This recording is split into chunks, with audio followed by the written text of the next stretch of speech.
Welcome to plantation info. ಇವತ್ತು ನಾನು ಮೆಣಸಿನ ಬಳ್ಳಿಗೆ ಗೊಬ್ಬರ ಹಾಕುವ ಬಗ್ಗೆ ಸ್ವಲ್ಪ ಮಾಹಿತಿ ಕೊಡ್ತಾ ಇದ್ದೀನಿ. ಮೆಣಸಿನ ಬಳ್ಳಿಗೆ ಗೊಬ್ಬರವನ್ನು ಬುಡದಿಂದ 30ರಿಂದ 70 ಸೆಂಟಿಮೀಟರ್ ಅಂತರದಲ್ಲಿ ಕೊಡಬೇಕು.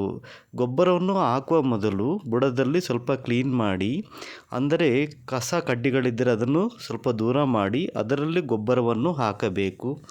ಹಾಗೂ ಮೆಣಸಿನ ಬಳ್ಳಿಗೆ 50:50:150 ಗ್ರಾಂ ಒಂದು ವರ್ಷಕ್ಕೆ ಒಂದು ಬಳ್ಳಿಗೆ NPK ರೇಷಿಯೋದ ರೀತಿ ಕೊಡಬೇಕು. ಇದನ್ನು ನಾವು 2 ಅಥವಾ 3 ಸ್ಪ್ಲಿಟ್ ಡೋಸಲ್ಲಿ ಕೊಡುವುದರಿಂದ ತುಂಬ ಒಳ್ಳೆಯದಾಗುತ್ತದೆ.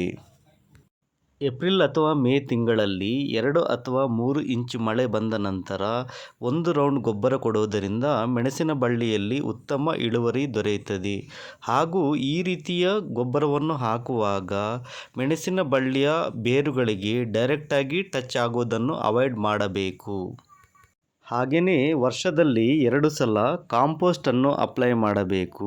ಹಾಗೆಯೇ ವರ್ಷಕ್ಕೆ 2 ಸಲ ನೀಮ್ ಕೇಕನ್ನು ಅಪ್ಲೈ ಮಾಡೋದರಿಂದ ನಮ್ಮ ಮೆಣಸಿನ ಬಳ್ಳಿಯು ಹೆಲ್ತಿಯಾಗಿ ಇರುತ್ತದೆ ಹಾಗೂ ಉತ್ತಮ ಇಳುವರಿಯನ್ನು ನೀಡುತ್ತದೆ. ಮೆಣಸಿನ ಬಳ್ಳಿಗೆ ಗೊಬ್ಬರವನ್ನು ಹಾಕಿದ ನಂತರ ಎಲೆಗಳಿಂದ ಮಲ್ಚ್ ಮಾಡಬೇಕು. ಹಾಗೆಯೇ ನೆಲದಲ್ಲಿ ಸರಿಯಾದ ಮಾಯ್ಶ್ಚರ್ ಲೆವೆಲ್ ಇದ್ದರೆ ಮಾತ್ರ ಕೆಮಿಕಲ್ ಫರ್ಟಿಲೈಸರನ್ನು ಹಾಕಬೇಕು. ನೀವು ಮಣ್ಣಿನಲ್ಲಿ ಮಾಯ್ಶ್ಚರ್ ಲೆವೆಲನ್ನು ನೋಡಿಕೊಂಡು ಕೆಮಿಕಲ್ ಫರ್ಟಿಲೈಸರ್ನ ಹಾಕುವುದು ತುಂಬ ಉತ್ತಮ. ಈ ರೀತಿ ಸರಿಯಾದ ವಿಧಾನದಲ್ಲಿ ಗೊಬ್ಬರವನ್ನು ಹಾಕಿದರೆ ನಿಮಗೆ ಉತ್ತಮ ಇಳುವರಿ ದೊರೆಯುತ್ತದೆ.